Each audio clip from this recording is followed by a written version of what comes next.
Es tarde, muy tarde. Algo te pasa que no estás durmiendo como tus hermanos.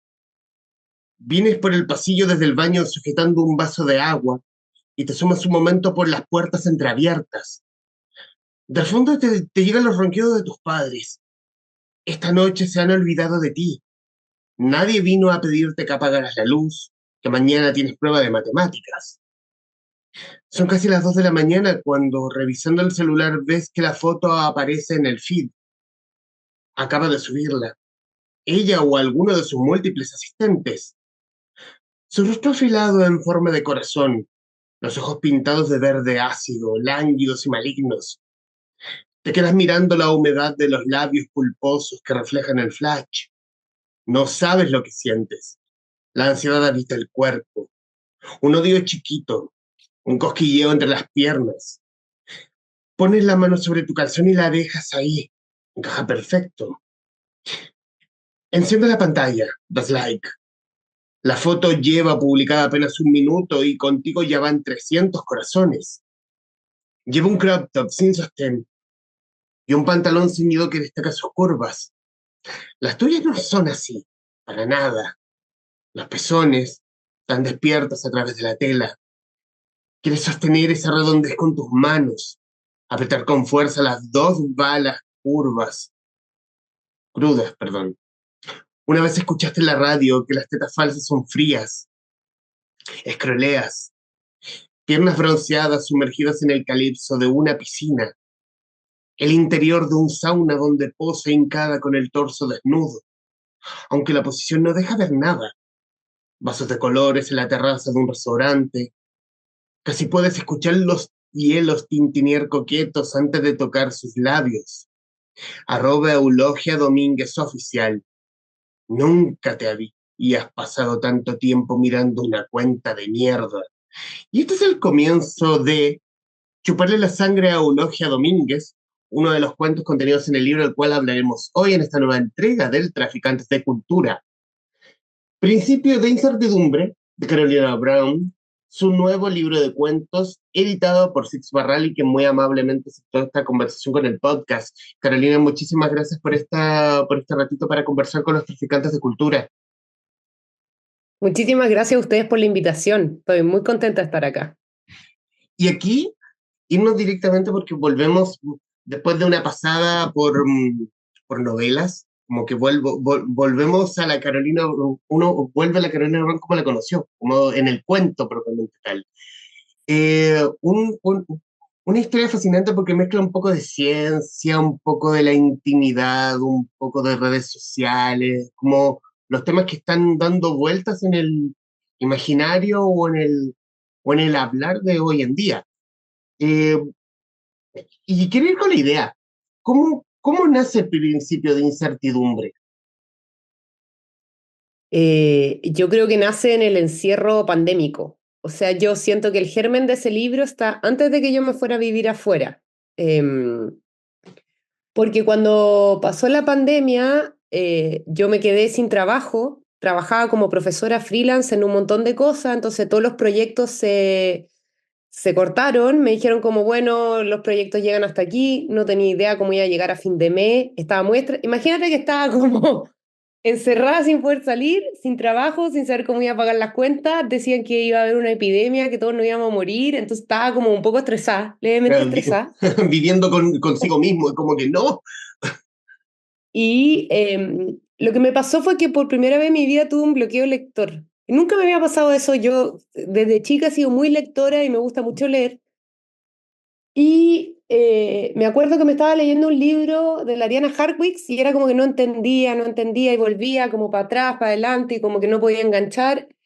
Y ahí dije, no, es que no puedo. Y empecé a leerme, como no podía leer libros nuevos, me empecé a leer los libros, mis libros favoritos de chica, como mis libros, mi canon adolescente, mi canon formacional.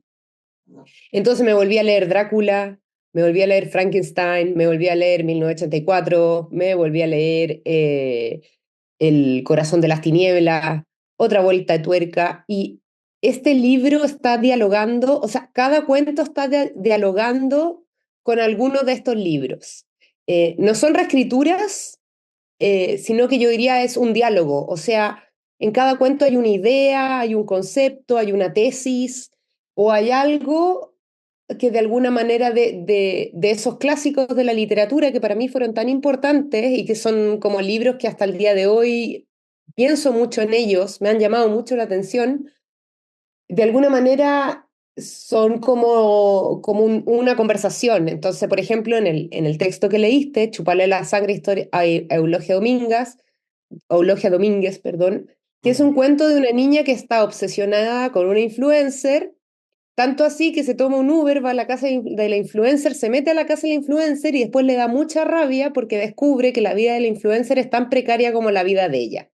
O sea que las dos viven con unas casitas pareadas, con unos jardines resecos, que las dos tienen un montón de cuentas de banco impagas, que no hay, de hecho hay una parte que dice, ah, esta mina no tiene ni piscina en su casa. Entonces como toda esa idea de la fama, en el fondo, se le cae a ella cuando va a ver la realidad de la influencer. Y un poco lo que yo quería hablar ahí era dialogar con Drácula y con Carmila, en el fondo con la figura del vampiro, porque hay algo a mí en la fama, sobre todo en la fama como la entendemos hoy a través de las redes sociales, que para mí tiene algo muy vampírico. Es como que nosotros consumimos los contenidos de estos influencers, pero a la vez ellos consumen nuestra atención, ¿cachai? Entonces hay ahí una cosa que a mí me parecía, y está también esta idea como de dar corazones, me parecía que había un correlato muy interesante que yo veía como en el lenguaje de la tecnología y como en todos estos conceptos que para mí tenía que ver con la idea naturaleza vampírica de la fama,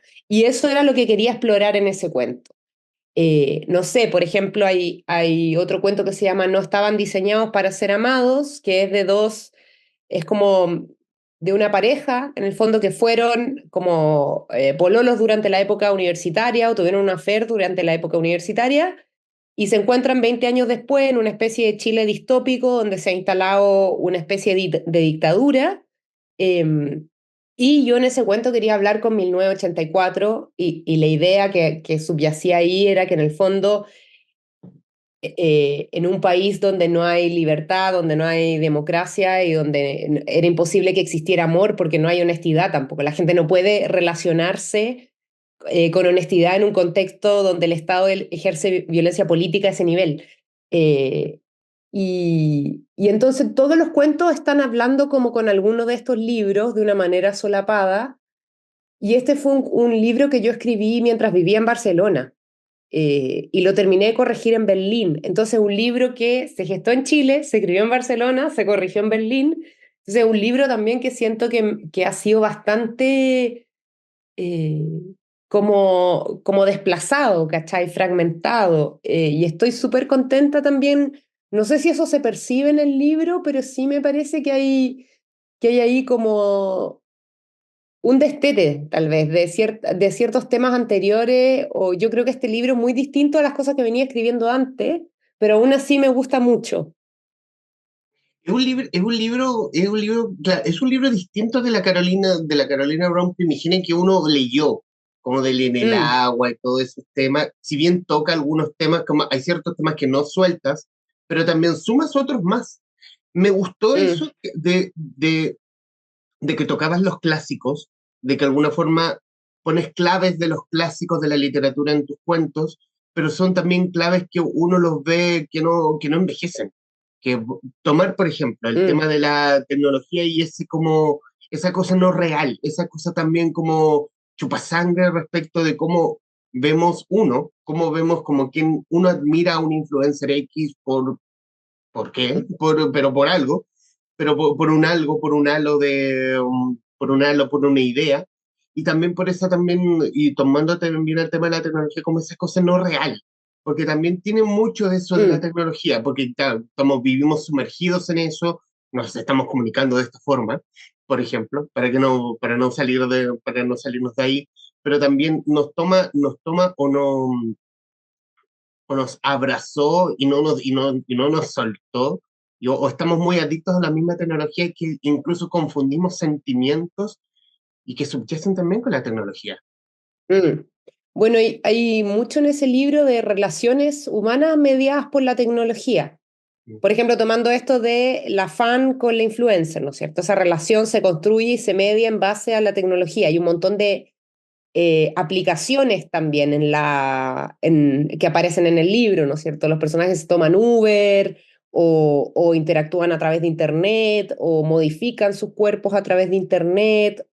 Entonces hay cosas ahí, por ejemplo, en Dolor Fantasma, que es este cuento de una mujer que va al funeral de una antigua amiga, amiga slash enemiga, que no ve hace mucho tiempo y que empiezan a pasar cosas muy raras en ese funeral. Claro, pues a ella le avisan por mensaje texto que se murió esta galla, pero no sabe quién le avisa y de repente se plantea la duda si fue la misma muerta, la que le avisa a la otra de su funeral. Hay como toda una cosa ahí con la tecnología que yo pienso que, o para mí, la experiencia de la tecnología, en particular en pandemia, fue como esta idea de la jaula-ventana. Como la tecnología es una herramienta a través con la cual yo me puedo conectar con el mundo, ¿no es cierto? Sobre todo en ese momento en que no podíamos salir. Entonces hacían estas cosas hasta de los almuerzos familiares por Zoom, unas cosas como muy tiradas de las mechas, pero a la vez es una jaula, porque la relación que yo tengo, no sé, si es que yo hago una reunión por Zoom, esa persona no está ahí físicamente. No sé, si yo me junto con una amiga a hablar por Zoom y mi amiga se pone a llorar, yo no la puedo abrazar, por ejemplo. Entonces, ahí empiezan a pasar como unas cosas muy raras también. Esta sensación de ubicuidad, de instantaneidad, de que ya no hay tiempos de desplazamiento, de que podría estar conectado todo el rato. Se espera que estemos conectados todo el rato, ¿no es cierto? Alguien te manda un WhatsApp y a los 5 minutos, si no le respondiste, te están llamando y tú dices como, oye, loco, estoy en el baño. Como, dame espacio. Eh, Bueno, hay gente que igual contesta en el baño. Hay que tener cuidado con el eco, eso sí. Pero eso también, claro, también como uno no puede estar como abstraído, porque uno se ve, uno también se ve reflejado respecto a cómo ocupa la tecnología o cómo se ve absorbido por él. Mm. Sí, sí, o sea, de todas maneras, como que siento, y la tecnología va a mediar más y más nuestra, o sea, la tecnología llegó para quedarse, no va a parar, va avanzando exponencialmente, cada vez es más parte de nuestra vida, eh, y no solo de nuestra vida laboral, como de nuestra vida biológica también, no sé, desde gente que, no sé, por ejemplo, el papá de una amiga tuvo un problema serio a los meniscos y ahora tiene un menisco de titanio, no sé, o como desde eso hasta no sé, gente que quiere, qué sé yo, subir su cuerpo subir su memoria a una computadora, a lo San Junípero, ¿cachai? Entonces creo que es inevitable y es una conversación que es interesante como para pensar estos problemas, dónde están los límites también, cuáles son los límites éticos de relacionarnos con la tecnología. ¿Tuviste que investigar para abordar ciertos temas? Sí, no sé si lo llamaría investigación, o sea, es investigación, pero no. Yo creo que creo en esta máxima, tener amigos es mejor que tener plata. Ujú. Eh, entonces, por ejemplo, en homeostasis, que es este cuerpo de, o sea, este cuento de una mujer, un matrimonio muy exitoso de mujeres que tienen un laboratorio de prótesis, y una se está muriendo de cáncer y la otra quiere como hacerla vivir para siempre, en el fondo. Ahí hablé mucho con un amigo que es médico. Y yo le decía, oye, puede pasar esto o no puede pasar esto. Y hablé mucho también con otro amigo que es informático. Y le decía, bueno, y si uno quisiera hacer esto en términos, con la tecnología que hay hoy o con la tecnología que tú te imaginas que va a haber de aquí a 10 años, ¿cómo se podría hacer? Y creo que sostuve muchas conversaciones con amigos de otras áreas, gente informada y muy ñoña que me dio un montón de herramientas como para poder pensar esto. Me vi un montón de charlas TED, leí un montón, y creo que por ahí fui armando mi investigación en la medida de lo posible también, porque yo no vengo de las ciencias, ponte tú. Hay un montón de conceptos que no manejo y me imagino que tal vez si un neurocirujano lee ese cuento, quizás hay cosas que no le funcionan, pero lo lindo es que para la mayoría de la gente sí le funciona, entonces eso también está bueno, como que siento que es un cuento verosímil. ¿Cómo fue la presentación? ¿Cómo fue? Bueno, estás trabajando hace mucho rato con Planeta. ¿Cómo es presentarle el proyecto? Sabes que tengo algo, como algo y que termina siendo principio de incertidumbre. Bueno, ya había harta confianza. Yo en general también soy bien neurótica, entonces muestro las cosas cuando las tengo listas. Eh, Me cuesta mucho mostrar las cosas antes. Y una vez que las muestro ya me desprendo, pero tengo que sentir que están en un nivel donde sean mostrables. Entonces, generalmente trabajo un proyecto 1 o 2 años antes de mostrárselo a Planeta. Ahora ayuda que Nachito ha sido mi editor desde el 2010, no, desde el 2020, por ahí. Entonces ya tenemos una relación bastante afiatada, nos tenemos mucha confianza y eso también hace que trabajar sea muy rico porque él ya me conoce, yo lo conozco a él, como que tenemos una sensibilidad más o menos parecida, entonces creo que eso es muy lindo también. Quiero irme a otro punto porque lo encontré muy gracioso, pero muy gracioso como a mí parece, como esa, la visual que en uno de los cuentos como en Totem, hablar de esa figura de El Bolaño. tótem. Claro, la figura de Bolaño, de Roberto Bolaño, como que quizá el ejemplo sea muy burdo, como para los comediantes sea el Felipe Abello de la época SQP, para los Sí, escritores sea Roberto Bolaño. o sea, de todas maneras, como para mí, por eso te digo que también este libro habla como de mi canon personal. Ujú. Y yo creo que Bolaño es como el último que entra al canon, porque cuando yo iba en la universidad, cuando yo estaba en primero o en segundo universidad, se murió Bolaño y su muerte lo catapultó desde una figura que era como un como secreto a voces, alguien que lo conocían como los entendidos, ¿cachai? A una superestrella de la literatura, ¿cachai? Si es que existe algo así. Pero, eh, pero en el fondo yo viví durante mi vida universitaria ese trayecto de Bolaño desde una figura como de culto solo para los iniciados hasta un referente de la literatura latinoamericana así explosivo y mundial. Em, y entonces, y me pasó también que por lo menos en mi generación, yo me acuerdo que tenía muchos compañeros que al tratar de escribir como que trataban de imitar a Bolaño, porque era lo que estaba de moda. Ahora, esto no es particular de mi generación, te aseguro que ahora si uno va a talleres literarios debe haber un montón de gente tratando de imitar a otra gente, no sé a quién, pero esto siempre ha pasado en el fondo. Entonces está esta idea del tótem. El tótem como esta figura en el fondo que es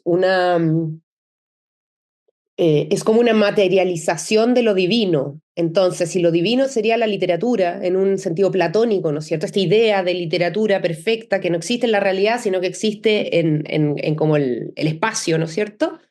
Bueno, el tótem sería la materialización física de eso, y el cuento lo que plantea es que esta materialización es como Bolaño, que uno puede estar de acuerdo o no, pero en el fondo yo siento que para mi generación una de las figuras canónicas dentro de la literatura latinoamericana, lógicamente es Bolaño. Es como, y entonces la protagonista también se pregunta como qué es lo horrible, ¿no es cierto? Que haya solo un Bolaño y nadie pueda escribir como él, o lo horrible es como, eh, como en el fondo hay algo también medio perverso de esta figura, como de esta materialización divina de la literatura. No sé, alguna vez creo que se lo escuché al mismo Mario Cerda, el librero de Cleo Forestal, como si quieres escribir como King, evita o sea, lee de todo menos a King, como lee cualquier cosa menos al escritor que quieres ser. Mm. No, no lo sé, es que yo creo que es muy malo tratar de ser como, esta es como esta cita de Oscar Wilde, como sé tú mismo, todos los demás están tomados, y yo creo que eso es muy cierto, como, ¿para qué vaya a querer escribir como Bolaño si ya hay un Bolaño? No necesitamos más, ¿cachai? Mm. Carolina, y hablar de sensaciones con el libro ya en esta vuelta al cuento. ¿A ti te Ujú. gusta el cuento? Es un género que te gusta Sí, me escribir? encanta. Me encanta escribir cuentos. Me encanta, lo disfruto. porque consigo el cuento como un mecanismo, hay como un artefacto ahí, y eso no sé si es tan fácil por la longitud de la novela hacer una novela artefacto. Lógicamente que la puedes hacer. Hay grandes novelas artefacto, pero el cuento es como esta cosita que uno puede como que hay ahí un... Quizás también por la longitud siento que es más manejable. O sea, el cuento es un género muy, muy difícil, creo yo. Y a mí me interesa la investigación formal también con respecto al cuento, o sea, que los cuentos se armen de cierta manera, no sea solo como la anécdota. Y siento que la novela eso me ha costado más hacerlo y pienso que es tal vez por la longitud de la novela. Mm. Como alguna vez no recuerdo con quién lo hablé, es como, qué tan difícil, o sea, qué difícil debe ser como concentrar una historia en X cantidad de páginas. Como esto puede ser un cuento, como puede ser una novela de más largo aliento. Yo creo, o sea, a mí en particular nunca me ha pasado eso, como los cuentos siempre los concibo como cuentos. Una vez nomás me pasó que un cuento se terminó escapando y terminó siendo el final de una novela, pero nunca me ha pasado eso como desde el principio, porque era el final de una novela que yo ya tenía escrita, como que en algún momento se toparon esos dos textos.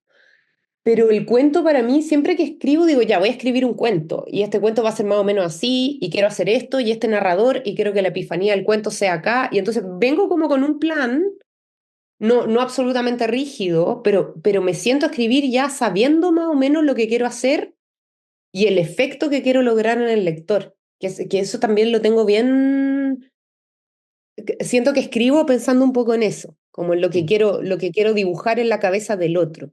Y entonces la novela, y son ejercicios para mí absolutamente distintos, como que el cuento se trata mucho de esconder y de armar esta máquina, y la novela para mí se trata como de explorar. Es como que la novela siento que voy tirando un hilo y que sale, sale, sale. Es como esos payasos que se sacan como los pañuelos, ¿No sé? como eso para mí es una novela. O como el payaso en el auto Fiat, como que salen un montón de Sí, payasos.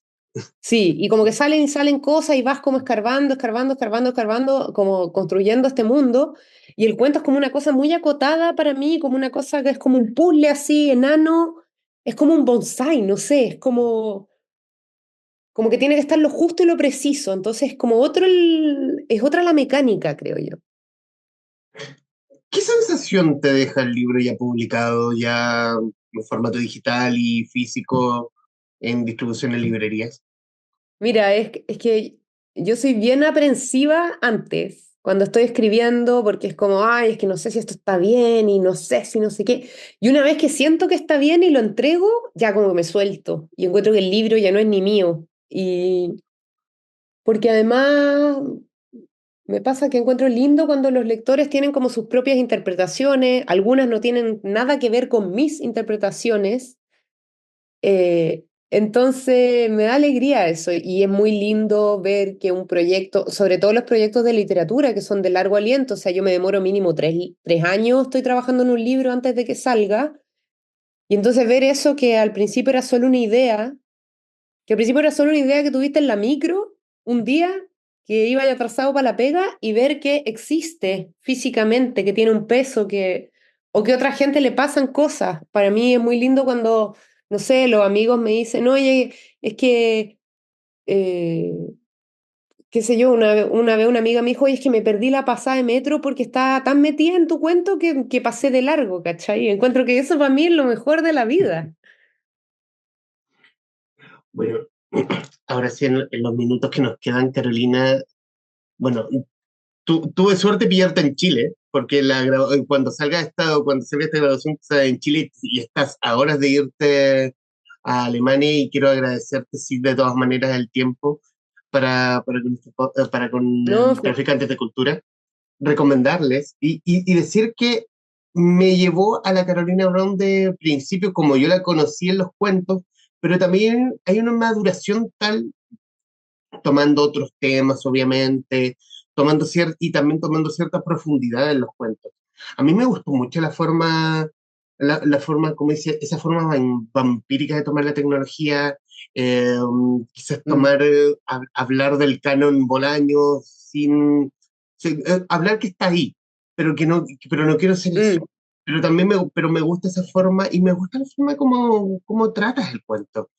Hay un respeto, siento que que el respeto que quizás no sé, cualquier otra editorial, da lo mismo cual, o X persona no lo tiene respeto por sobre las novelas. El cuento es tremendamente noble en ese sentido, y ese es el mayor, y eso es el mayor plus que tiene tu libro.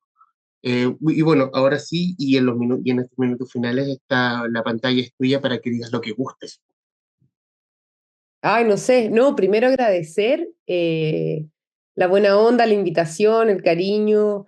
Yo estoy muy contenta con este libro porque creo que además es el primer libro donde exploro el humor, que era algo que siempre había querido hacer, que creo que no es fácil de hacer y estoy contenta con el resultado porque además siento que es un humor muy negro, que es muy mío.